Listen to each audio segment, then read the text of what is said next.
What is up, guys, and welcome back to the channel. My name is Travis. Of course, you are watching TWA Motorsports, and in today's video we are going to do a little surprise for Kohen. So Kohen's birthday, he is a January 1st baby. He's not a baby anymore, but we decided, me and my wife decided we would get him a surprise for his birthday, and we decided it would be for his car. It's really hard to buy gifts for kids as they get older. You know, the gifts get more expensive, but his birthday is really close to Christmas, and we thought this would be a cool, or I thought it would be cool. My wife, you know, she's not really into cars, she doesn't get it, but he has always wanted a ZR1. And no, I did not buy him a ZR1, but you know, he's attempted to make his look as much like a ZR1 as you can. And I went back and forth about getting his windows retinted for him. And then ultimately I decided to get this part, or we decided to get this part for him, and we're gonna be installing it. We're gonna see how it fits. But we chose to get him a front splitter. So to make it look like a ZR1, he's got the original ZR1 wheels. Those are OG, original C6 ZR1 wheels buddy of mine had for sale. He swapped out, sold his stockers, and this thing chops like crazy. I should have let the camera play or recorded while I was doing this, but in the back of the C10 I've been hiding this new carbon fiber front splitter for this car. Now, look, I don't know how it's gonna fit. I've never used an aftermarket one, guys. When I had my ZR1, my first ZR1, I bought it at a dealership, and mine had a small crack in it and a couple delamination spots. And so I negotiated them down. I wish I'd have kept both my ZR1s based on the pricing of what they're doing now. It's absolutely crazy, but let's see what's involved in getting this thing off. I don't think it's too bad. You know, the ZR1s have a reinforcement piece behind the front bumper. I've read that you do and don't need it. You know, Kohen doesn't drive this car crazy. Very rarely is it at the track, even though he's got a set of track wheels. But let's get under there. Let's see what's involved in taking this thing off. I think it's just some bolts, to be honest with you. But let's get the old one off, and well, I'll just kind of show you the process. And then I don't know whether he'll be on camera being surprised. It's kind of hard to surprise a kid that age, but he will be excited. I just don't know that I could capture it on camera, but let's get under there and get started. Now you'll notice that I have it up on the race ramps because we did lower this on the stock bolts, and you know, it's kind of low. But I did grab a 10 millimeter because I assumed, oh guys, hit my microphone. Sorry if you're getting a bunch of weirdness. Oh, are you kidding me? Those are 7s. Those are 7 millimeters, aren't they? Dadgummit. All right, let's go grab a 7, and we'll start taking this off. You'll notice that this one has some scrapes in it, so he's gonna have to be really careful because this other one, I don't know if it's any lower, but it's definitely gonna stick out some. And we're just gonna work our way around this, taking all these 7 millimeters out. And I'm pretty sure that some of the factory holes line up with this piece that we bought. So we'll try to, you know, I'm not gonna show you guys all this, but looks like there's just a hair over 100 of these.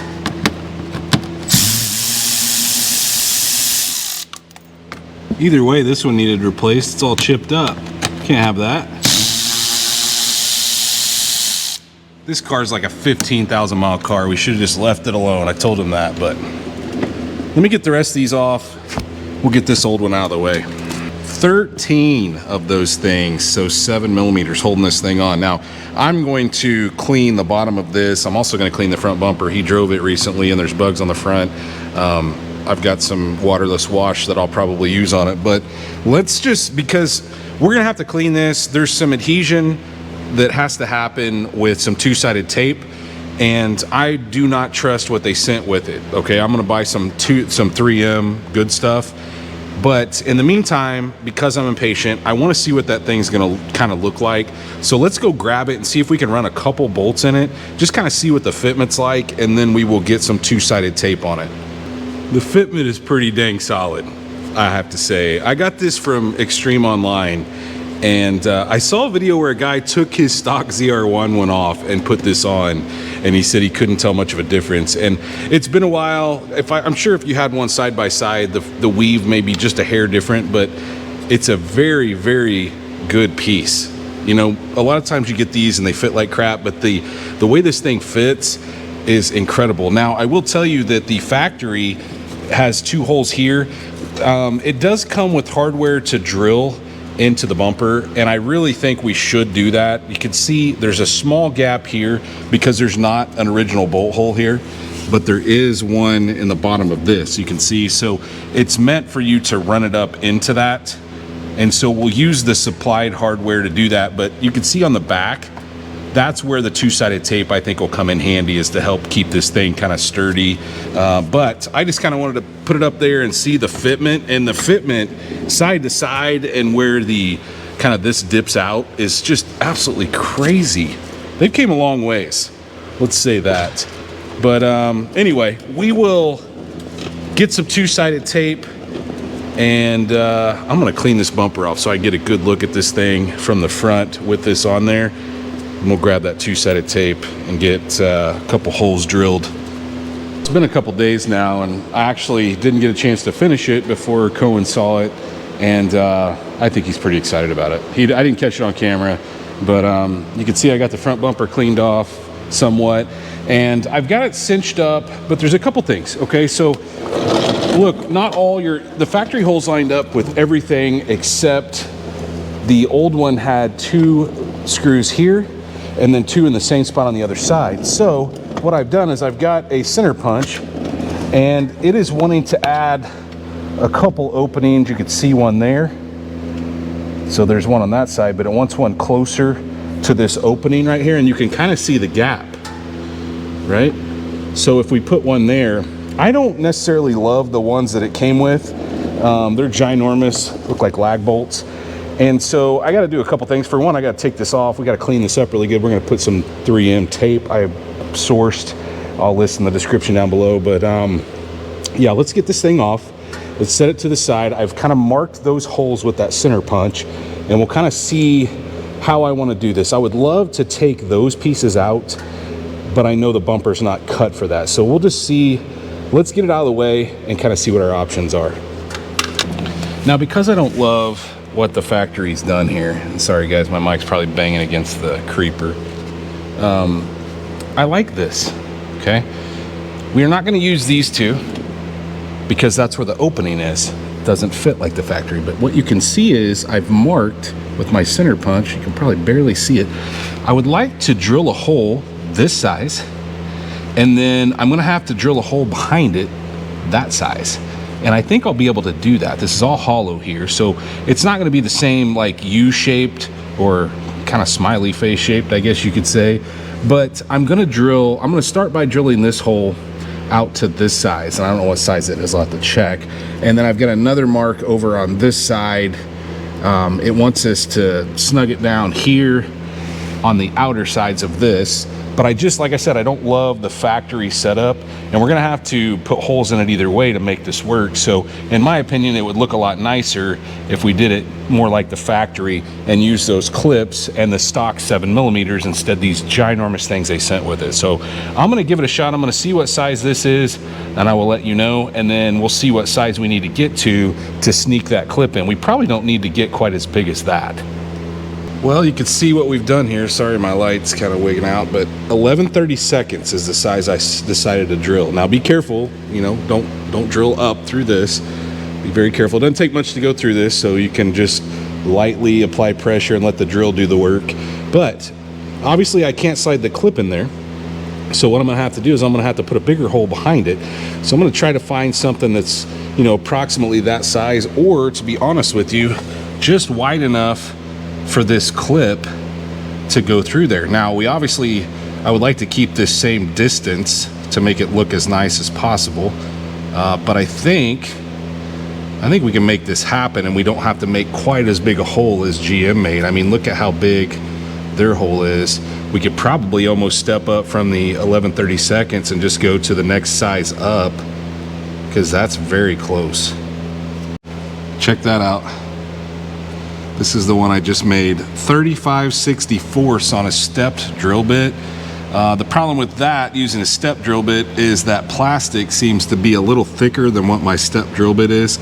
So I actually reamed it out here with that same size and a straight, but that's gonna work. You can see I've got the clip in there already, and it looks, you know, borderline factory. Look, we're gonna have to put holes in it. I'm gonna show you guys the bolts over there here in a minute that they want you to put in it, and they're just absolutely ridiculous. But be careful. As I said, don't go too far. You know, just take your time, because if you do, you're gonna dimple this up here, or if you're going too fast, you're gonna come through it. Okay, don't do that. Over here, you got a little more leeway. There's nothing up here that you can hit other than the outside housing to the fog light, but just take your time and be careful. Look at these monsters. This is what they sent to put in it. This is the factory. Look how much smaller they are. But I've got it all set. I've drilled all the holes along the bottom. We are not going to be using these. I'll put these in my use another day section. These are the 4 that came out that didn't go back in. So now we need to prep this. So I've got some alcohol out here. I've rubbed the bottom side down. I'm going to do the same here. And then I'm going to lay some 2-sided tape in this channel. You see this channel here? I'm gonna lay 2-sided tape in that. I'm gonna lay it in all of these channels. You can see that. And yeah, it's gonna make putting things together. I may short it, actually. I may just put it on the back side of this. That way we can still see our openings for our holes. But you can see the holes that they recommend are a little tighter. Okay, up here in the corners, those are the ones that we drilled, that one and that one, but that'll give a ton more resilience to this. But let me wipe this off with some alcohol. I also have some 3M prep I'm going to show you. I am a huge believer in it. If you guys have ever used some 3M products, I may move this over somewhere else. It's not really in a great spot. I may try to lay a blanket down actually, and we'll get it laid out here on the floor. These are the couple products I'm using. I've got some, I think this is 1/2 inch. Should fit in there nicely. I also got a little bit smaller and a little bit bigger because I didn't remember what size it was. We're gonna start with the 1/2 inch. Like I said, I'm gonna just lay it in this channel here. I'm gonna lay it up to the screw holes. Down here, I may put a small piece just around that. Same thing there on that one. You can see it's kind of, but this right here is worth its weight in gold. This comes in these pre-packaged deals like this. If you use this stuff will not come off. Now look, I wiped it down with alcohol first, but sometimes alcohol doesn't get it all off. This stuff is amazing. I'll list it in the description as well. That's the part number. It's adhesion promoter. This is what body shops and stuff use before they put trim, like on the side of a vehicle. Make sure everything's out of the way. So I'm gonna run this across this, let it dry. I'm gonna do the same thing on the bottom of the car, and then we will get the 2-sided tape laid out. I won't show you guys me laying it out because I'm probably gonna cut it with a knife, and you kind of understand what I'm doing. I'll show it to you before it goes on. It's probably a little overkill. I did actually go down to a 1/4 inch. 1/2 inch was a little too wide. So I ordered some 1/4 inch and 1/2 inch, right? No, 1/2 inch, 1 inch, and 1/4 inch. I ordered all of them because I didn't know what size it was. So probably overkill, like I said, but I'm gonna go ahead, strip these off. I'm gonna start, hopefully, without setting this into place, I'm gonna try to possibly start from the middle and work my way out. So maybe the adhesion won't happen until I actually get a bolt started. You know, we can kind of have it resting against the head of the bolt and then drive it up and get it kind of positioned where we want it. That's probably the hardest part. You can see all my tails that I cut off that. It fits really, really well. Had a little bit of trouble. It wanted to swing up and touch, but I was able to peel it back. I'm happy with the fitment. It fits incredibly well. You can see where we took out the originals. It fits really nice. Really nice. I don't think it's going anywhere either. It seems solid. I snugged those down with that. Be really careful. You know, you don't want to crack this new piece you just put on, but I went through and just hand tightened them down. I am super impressed with this piece. You know, generally the aftermarket stuff just doesn't fit like factory, but this thing fits incredibly well. I'm pretty picky about stuff like this. It looks great, fits great. Let's get all this cleaned up, get it off here, and we'll take a look at it with it off the race ramps. it is hard to argue with the front splitter on these things. It just looks so much better. It looks so much more aggressive. That's the old one there. It just, I don't know. Yeah, fits good, looks the part. I'm gonna see, I don't know, guys, he may want to spring for the side skirts. If that fits that nice, I would be willing to bet that the side skirts fit nice. And I've heard they do, but look, I was kind of skeptical on this deal. But I think what sold me is I watched a video on a guy who took his ZR1 one off. I think it had some damage or he's wanting to save it. And he put this one on and he had a side-by-side comparison and it was very, very close. So yeah, kudos for Extreme Online for making an incredible product. So like I said, he may decide that he wants to do the side skirts. Look, I think that would look crazy good. It'd be kind of cool if we could find him a carbon wrap for the roof or something, get his windows retinted. I don't know. I'm spending money for him that obviously, guys, that's up to him. It's his car. But I think he's excited about it. It is for sure fastened. I don't think it's going to go anywhere. I will tell you that the ZR1 has an additional piece that goes behind the bumper that kind of reinforces it. I don't know. We'll just have to see kind of how that goes. Hopefully that's not an issue. I mean, this does put additional force down on that, but as sturdy as that thing is, I don't think we're going to have any problems. But anyway, guys, if you did enjoy this video, please, like always, smash that thumbs up button. If you are not subscribed, go down, hit the subscribe, ring that bell notification. That will notify you every single time we drop a new video on this or anything else. Stay tuned, guys, to see what we work on next.